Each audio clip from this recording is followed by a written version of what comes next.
Hello all. I recently joined Liberty Madison's book club. She's at that tech girl. And the book that she chose for February was The Choose Yourself Guide to Wealth by James Altucher. It's a follow-up book to Choose Yourself that he previously wrote.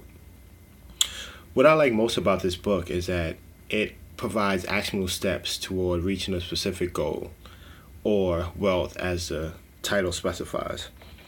He goes off of past experiences to provide topics in the book. He goes into specific topics of wealth, with chapters such as building a business, the artificial booms and busts in the economy, the 4-hour work week, and marketing. The chapters that stuck out to me revolve around the ideas and building up the ideas muscle, being grateful, and public speaking. Public speaking is something I've been working on for a little while now. Once I was a best man and I froze up in the middle of my speech. And from that moment, I decided that this is something I need to work on, public speaking. Because ideas in my head, I need to be able to communicate that to the rest of the world. So he gives specific examples or concepts into how to become a better public speaker.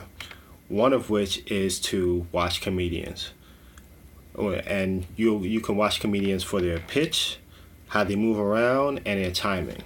One of the comedians that I started to pay attention to from reading this book is Chris Rock. Chris Rock has really good stage presence, and his timing is impeccable. One of the next steps is to avoid using PowerPoint. Now, in my profession, we make a lot of PowerPoint presentations, as these PowerPoint presentations can become very wordy. And once you have a presentation that's wordy, the audience ends up reading the PowerPoint presentation and taking away from what the speaker is actually saying. Next up is he mentioned how to dress. So he came up with the idea that you should wear comfortable clothes. For me, I feel that you have to be very comfortable in what you wear. It may not necessarily be something comfortable. It just has to be, for me, I have to look presentable in order to feel confident to present. Next is to use pauses instead of ums. I think we all have the tendency to use ums as like a nervous or a break from what we're speaking to give ourselves a chance to think. But instead of using ums, just take a second and pause. And next is to always tell a story. Now, telling a story provides a little bit more of an interest in the topic that you're speaking on. So if you're speaking on something that's not really that interesting, if you wrap it up in a story, you can keep the audience a bit more engaged and so that the audience can actually get something out of what you're saying. And next is to remain vulnerable. That pretty much means, in my eyes, not be cocky and to appreciate the audience. And by doing that, and one of the ways of doing that is to show your vulnerable side, not to make yourself seem like you're better, to give yourself that to give yourself that extra push, or to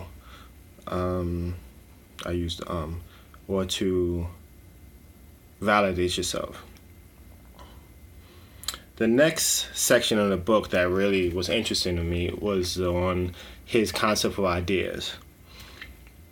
He considers coming up with ideas as an exercise. So he calls it building up the idea muscle. So one of his actionable steps is to write down 10 ideas a day. So for the past couple of weeks, on my train ride to work, I would write down my goal on top of the paper and then try to come up with 10 ideas from there. Now, 80% of the ideas end up being throwaways, but 20% of the ideas, and I end up with a couple of gems from there. And he also goes into the idea of the 80-20 rule in the book also. And the last section that I really want to bring up is to be grateful. He had a story in the book where he was talking about being grateful for being stuck in traffic.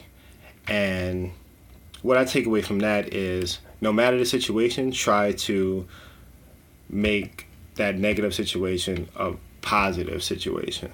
So he was saying that if you're stuck in traffic, that means that you have more time now to be in your thoughts or to listen to music, and also to appreciate that you're in an area where a lot of people want to be.